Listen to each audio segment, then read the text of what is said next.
اس کا دل اتنی زور سے دھڑک رہا تھا کہ اس کی آواز اس کے کانوں تک آ رہی تھی۔ وہ آج اتنے سالوں بعد اس سے ہوتی اس گفتگو کو طول دے رہا تھا۔ میں کیا؟ کچھ نہیں۔ وہ منہ ہی منہ میں بڑبڑایا تو اشفا نے گھور کر اسے دیکھا، پھر اس نے اپنا سر جھٹکا۔ اگلے 10 منٹ بھی سناٹے کی نظر ہو گئے۔ اشفا نے اپنا سر سیٹ کے ساتھ ٹکا لیا۔ وہ بہت تھک چکی تھی۔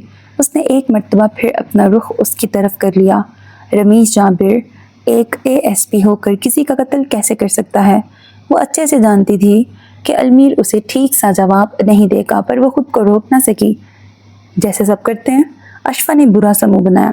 یہ اتنا کم کیوں بولتا تھا؟ ایسے لگتا تھا جیسے اس کے گلے میں فلٹر فٹ کیے گئے تھے تاکہ لمبے جملے ادا نہ ہو پائیں۔ گاڑی گھر کے پاس پہنچ گئی تھی۔ اس نے جھٹکے سے گاڑی روکی، چہرہ سامنے ہی رکھا۔ آپ کا مجھ سے کوئی کام ہے؟ المیر نے اس کی طرف دیکھا۔ مجھے تم سے کیوں کام ہوگا؟ اس نے کندھے اچکائے۔ اتنے سالوں میں پہلے تو کبھی آپ کو مجھے گھر ڈراپ کرنے کا خیال نہیں آیا، اور بات بھی صحیح تھی۔ تم بھول رہی ہو، میں تمہیں پہلے بھی گھر اتار چکا ہوں۔ اشفا گہری سوچ میں پڑ گئی کہ جب اسے اچانک یاد آیا کہ وہ سچ کہہ رہا تھا، کچھ دن پہلے تو اس نے اشفا کو طوفانی بارش میں گھر چھوڑا تھا۔ اوہ! اس کی زبان سے یہی نکل پایا، ہاں جی، اوہ! اسی کے لہجے میں کہا تو اشفا نے اسے گور کے دیکھا، پھر بنا کچھ بولے اس نے پچھلی سیٹ سے اس کی سرمئی چھتری اٹھائی اور گاڑی کا دروازہ کھول کر باہر نکل گئی۔ وہ اس سے کہنا چاہتا تھا کہ چھتری تو کم از کم چھوڑ جائے، لیکن پھر وہ چپ کر گیا۔ پہلے والی بھی اسی کے پاس تھی اور اب دوسری پر بھی اس نے قبضہ کر لیا تھا۔ قبضہ گروپ کہیں کی، اس نے دل میں سوچا، پھر گاڑی اپنی منزل کی جانب دوڑا دی۔ وہ 4 لوگ ایک تنگ سے کمرے میں بیٹھے ہوئے تھے۔ کمرے کے داخلی دروازے کے سامنے موجود دیوار پر ایک بڑی سی LCD لگی ہوئی تھی جس پر GPS کھلا تھا۔ ایجنٹ 11 ٹانگ پہ ٹانگ رکھے کرسی سے اپنی پشت ٹکائے بیٹھا تھا۔ اس کے سامنے ہی 3 کرسیاں رکھی تھیں جن پر وہ 3 لوگ براجمان تھے۔ ایجنٹ 11 کے ایک ہاتھ میں رومال تھا اور دوسرے ہاتھ میں گن تھی جسے وہ صاف کر رہا تھا۔ رمیش جابر کو فریم کرنا تو بہت آسان نکلا۔ ایجنٹ 7 نے گفتگو کا آغاز کیا۔ گن صاف کرتے اس کے ہاتھ تھمے۔ کوئی بھی کام آسان نہیں ہوتا، کام کرنے کا طریقہ اس کو آسان بناتا ہے۔ سب نے ایک ساتھ سر اسپات میں ہلایا۔ آپ نے بہت صفائی سے اسے اس کے انجام تک پہنچا دیا، لیکن اگر کسی نے اس کی بیل کروا دی تو؟ ایجنٹ 4 نے اپنے شبہات کو اس کی نظر کرنا ضروری سمجھا۔ تم میرے کام کرنے کے طریقے کو شک کی نگاہ سے دیکھ رہے ہو کیا؟ گرجدار آواز نے اسے تھوک نگلنے پر مجبور کر دیا۔ نہیں، اس نے ہڑبڑاہٹ کا شکار ہوتے سر نفی میں ہلایا۔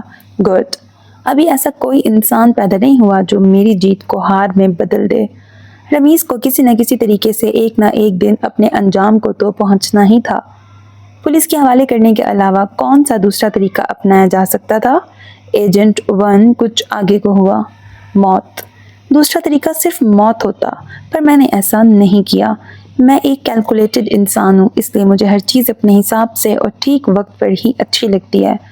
اس نے سیاہ رومال اپنی جیب میں رکھا اور گن کچھ فاصلے پر موجود میز پر رکھ دی۔ وہ دھیرے دھیرے استادہ ہوا، اپنے پیروں پر مڑا اور LCD تک آیا۔ اسکرین پر دکھتے GPS پر بآسانی 2 سرخ نشان دیکھے جا سکتے تھے۔ اس نے اس پر بنے ان میں سے ایک سرخ نشان پر شہادت کی انگلی رکھی۔ یہ نشان ہمیں المیر خلیل کا پتہ بتائے گا، یہ اس کی بائک کی لوکیشن سے آگاہ کرے گا، اور یہ، اس نے انگلی لے جا کر دوسرے نشان پر رکھی جو اس سے کچھ ہی فاصلے پر تھی، ہمیں اس کی گاڑی کی لوکیشن بتائے گا۔ پھر وہ آگے اپنی کرسی پہ بیٹھ گیا۔ رمیش جابر سلاخوں کے پیچھے ہے، یہ بات اس تک پہنچ تو گئی ہی ہوگی۔ اب آہستہ آہستہ اس کے سہولت کار غائب ہوں گے، یا تو اس ملک سے یا پھر اس عالم فانی سے۔ وہ جیسے جیسے قدم اٹھائے گا اتنا ہی اپنے وجود کو زمین کے اندر دھنسا ہوا پائے گا۔ ہم اس کی ہر چال ناکام بنا دیں گے، پر آنکھیں ایک جگہ مرکوز کر لیں۔ المیر خلیل پر نظر رکھنا، وہ اس کے بے حد قریب ہے۔ باب چہارم۔ تاریخ تھی 17 دسمبر، دن تھا اتوار کا۔ Paris, France. پیرس، جسے ایک دوسرے نام سے بھی جانا جاتا ہے، محبت کا شہر، جہاں سے کہانیوں کی ابتدا ہوتی ہے، جہاں کہانیاں اپنے اختتام کو پہنچتی ہیں، جہاں لوگ یادیں بنانے آتے ہیں۔ اگر پیرس کے ہوائی اڈے یعنی شارل ڈی گال کی بات کی جائے تو یہ اس شہر کا سب سے بڑا ایئرپورٹ ہے۔ جو کہ روشنیوں سے بھرپور نظر آتا ہے۔ ہر رنگ، ہر زبان اور ہر پہچان کے لوگ اپنے ملکوں سے یہاں کی پرواز بھرتے ہیں۔ ایئرپورٹ پر ہر راہداری، ہر گیٹ اور ہر نشست پر کوئی نہ کوئی یاد مسافروں کے انتظار میں آنکھیں لگائے بیٹھی ہوتی ہے۔ یہاں کی خوبصورتی میں اکثر وقت تھم سا جاتا ہے۔ روشنیوں کے زیر اثر آس پاس کا ماحول مدھم ہونے لگتا ہے۔ ہر کسی کے چہرے سے اٹھتی کھلکاریوں کی چمک ہر سو جگمگانے لگتی ہے۔ یہ وہ شہر ہے جہاں اکثر کہانیوں کے رخ بدل جاتے ہیں، داستانیں شروع ہونے سے پہلے ہی ختم ہو جاتی ہیں یا کبھی نہ ختم ہونے کے لیے ابتدائی شکل اختیار کر لیتی ہیں۔ المیر کی پیرس آمد کوئی نئی بات نہیں تھی۔ یہاں اس نے جنم لیا تھا، اس سرزمین سے وہ اچھے سے واقف تھا۔ یہاں کے ایک ایک شہر اور گاؤں، ایک ایک خطے سے اس کی واقفیت تھی۔ المیر خلیل کو فرانس میں سب سے زیادہ کیا چیز پسند تھی؟ اس کی خوبصورتی؟ لوگ؟ زبان؟ نہیں، اس کے لیے فرانس کی خاموشی بہت پرسکون تھی۔ جیسے ایگیز ہائم، گودر، ریک ویر، ویزے سے لے کر جگہیں ویزے جیسی جگہیں تھیں جہاں خوبصورتی تو تھی پر خاموشی اور سکون بھی تھا۔ فرانس میں ایک ایسی جگہ بھی موجود ہے جہاں المیر ہر دورے پر ضرور جاتا تھا، وہ جگہ اس کی پسندیدہ تھی۔ المیر کا دل جب بھی تنگ پڑتا تھا تو وہ فرانس کا رخ کرتا۔ اکثر تو وہ گھر والوں کو اطلاع دیے بغیر ایئرپورٹ پر پہنچ جاتا اور جہاز میں بیٹھ کر راہیم یا عالیہ کو باخبر کر دیتا۔ اس کے لیے فرانس کسی خواب سے کم نہ تھا۔ وہ اس ملک کو بالکل ویسے ہی چاہتا تھا جیسے ایک چھوٹا بچہ نئی خریدی گئی کسی چیز کو۔ وہ پاکستان سے اپنے ساتھ صرف ایک ہی بیگ لایا تھا جسے اس نے اس وقت روڈ پر رکھا ہوا تھا اور خود وہ ٹیکسی کا انتظار کر رہا تھا۔ پاکستان سے آنے والا جہاز پیرس کی سرزمین پر اترتا گیا تبھی المیر نے ٹیکسی بک کروا دی۔ اسے ایئرپورٹ کی ٹیکسی کچھ خاص پسند نہیں تھی، اس لیے ہمیشہ اوبر ہی کر لیا کرتا۔ وہ اس وقت پارکنگ ایریا میں کھڑا تھا۔ یہاں مختلف طرز کی گاڑیاں تھیں جو کہ پاکستان میں بہت کم پائی جاتی تھیں۔ ان کے ساتھ ساتھ بہت سی ٹیکسیاں بھی موجود تھیں۔ وہ اس وقت سیاہ شرٹ اور سیاہ ہی جینز اور اس پہ خاکی رنگ کی جیکٹ میں ملبوس تھا۔ دوسری طرف اپنی سرمئی آنکھوں پر سیاہ رنگ کا چشمہ اور کلائی میں سیاہ رنگ کی گھڑی پہنے ہوئے تھا۔ جیکٹ کی اگلی جیب میں اس نے ایک پین پرفیوم رکھا تھا جس پر درج سلطان دکھائی دیتا تھا۔ ایسے کئی پرفیومز اسے راہیم کی نانی ادا بیگم نے تحفے میں دیے۔ اسے اس کی خوشبو سب سے الگ لگتی تھی، اس لیے وہ کہیں بھی جاتا تو اس کو ساتھ لے کر جانا نہ بھولتا۔ پیرس کی کھلی اور خوشنما فضا میں المیر کو سکون کا سانس آ رہا تھا۔ فرانس میں وہ صرف المیر تھا، ایک چھوٹا سا بچہ جس نے آنکھ کھولتے ہی اسی ملک کو دیکھا۔ یہاں وہ صرف ایک مسافر تھا، ایک ایسا مسافر جو کہ منزل کی تلاش میں نہیں تھا۔ اکثر تو وہ پیرس کی سڑکوں پر رکھی کرسیوں پر گھنٹوں بیٹھا رہتا۔ فرانس کی زبان فرینچ تو اسے آتی ہی تھی، اس لیے جب بھی وہ یہاں بیٹھتا ایک عدد اخبار بھی پڑھ ہی لیتا تھا۔ فرانس کے شہریوں کے بارے میں ایک بات بہت مشہور ہے کہ وہ ناخوشگوار لوگ ہیں، اور اس بات سے المیر 100% سہمتی رکھتا تھا۔ کیونکہ المیر یہاں کی زبان سے اچھی طرح سے واقف تھا، اس لیے اسے کسی قسم کی مشکل سے نہ گزرنا پڑتا۔ وہ جب بھی پیرس آتا ایک ہی ہوٹل میں قیام کرنا پسند کرتا۔ پیرس کا ہوٹل دی اوبوسن پیرس کے دل میں ایک ایسی جگہ پہ واقع ہے جو بیک وقت پرسکون بھی ہے اور دلکش بھی۔ جیسے ہی آپ اس ہوٹل میں قدم رکھتے ہیں ایسا محسوس ہوتا ہے جیسے وقت تھم سا گیا ہو۔ 17ویں صدی کی ایک خوبصورت حویلی جو اب ایک شاندار ہوٹل کا روپ دھار چکی ہے۔